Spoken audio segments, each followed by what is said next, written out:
Hughie Fury will outpoint Joseph Parker in New Zealand. Whether he gets the decision legitimately, that's another question. Can't legislate for that. For thievery and for the free blind mice. Or the free crooked mice. He will be joined by his father and trainer Peter Fury when he travels to New Zealand to fight for Joseph Parker's WBO belt.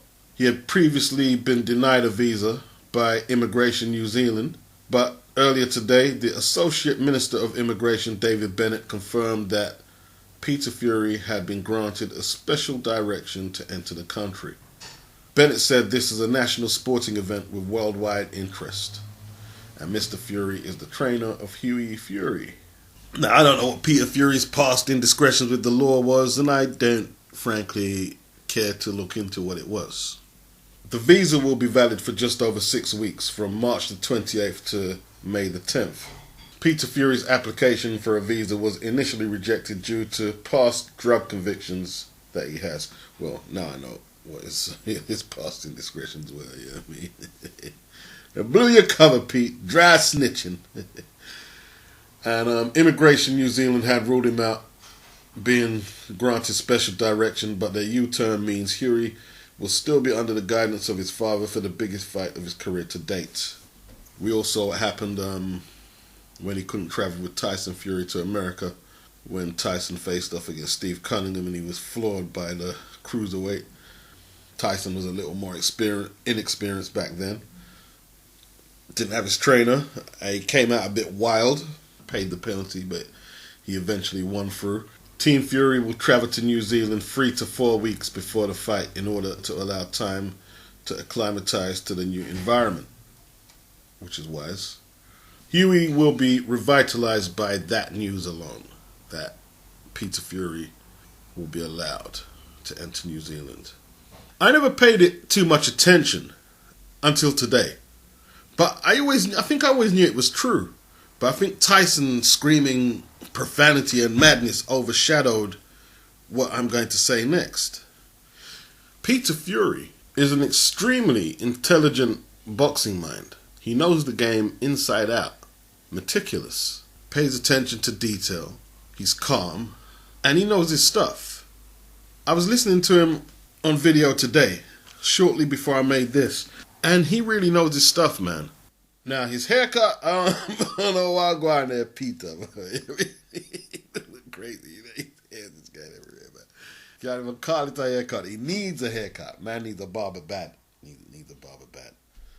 I found myself agreeing with everything he said, saying, yeah, that makes sense. Yeah, that makes sense. And then I caught myself and said, yeah, damn.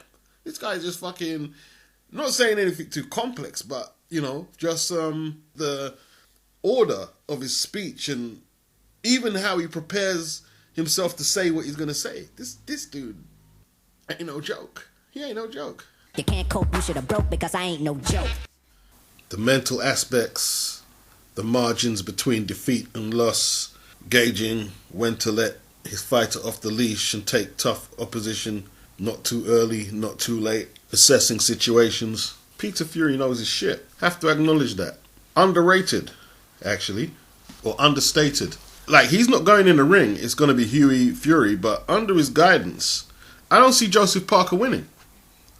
I see Peter Fury getting the strategy just right and beating Joseph Parker. Let's not forget, he's already guided Tyson Fury to one of the best British heavyweight wins in the history of British boxing. He said he's not too worried about Hughie's legs because Hughie naturally takes care of his legs and his legs always take care of him, basically. They're always effective in a fight. But now they're looking at stepping into their punches a little more. That's what he said he was working on. And I'm quite confident that Hughie Fury will take that title. I'm quite confident. I don't think Joseph Parker beat Andy Ruiz. I don't think he's as good as some people have been telling me. I don't think he's as fast as some people are telling me. I don't think he convincingly beat Takam. Now, don't get me wrong. He's fast. He is fast. But let me break this down. Did you notice Manny Pacquiao was fast until he fought Floyd? And Floyd's timing, not so much Floyd's speed, but his timing and gauging distance took the speed away. Hughie Fury will take the speed away from him by gauging range. I believe he's going to outpoint Joseph Parker. I believe Team Fury have too much know-how for Parker. That's what I believe. The reach advantage is going to be crucial. Fury's ability to navigate the ring with his legs, that's going to be crucial. I don't think Parker's going to be able to deal with that. Well, he has his visa. It doesn't matter what I say. They've got to go out there and they've got to produce. Bottom line.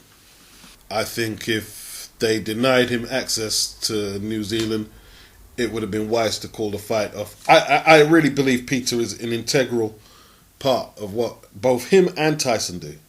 Hughie and Tyson do. I really believe that. Obviously, they have problems. They have bickering in camp. All camps do. Every camp. But they're a strong unit, the Furies, as well. They're a very strong unit, tight unit, a family.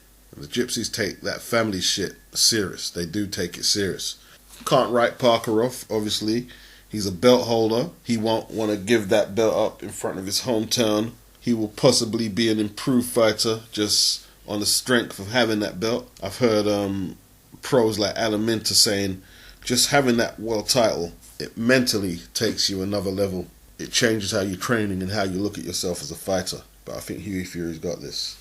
Hughie has had conditions, bad skin conditions with acne. He was diagnosed with acne conglobata. He's been sick off and on from 2014. Some say the acne condition that apparently bleeds by itself, which is just crazy, is a condition that's seen in steroid use. What the fuck would I know about that? Nothing. But that's what they say. His UCAD hearing for an alleged doping violation in 2015 is in the middle of April, when they, I assume, will be in New Zealand prepping for the fight. So he won't have to be there, obviously. They'll have a representative there, and whatever the hearing turns up, it turns up. I'm guessing that the British Boxing Board of Control has given them the green light to go to New Zealand. They're fighting with a British license. They spent money on a camp. Team Parker, they spent money on a camp. They spent money on the purse bid. They're not going to throw money away for the UCAD hearing to turn the fight on its head. So I guess the hearing will have no bearing on the fight taking place and the result. That's what I'm assuming. But assumptions.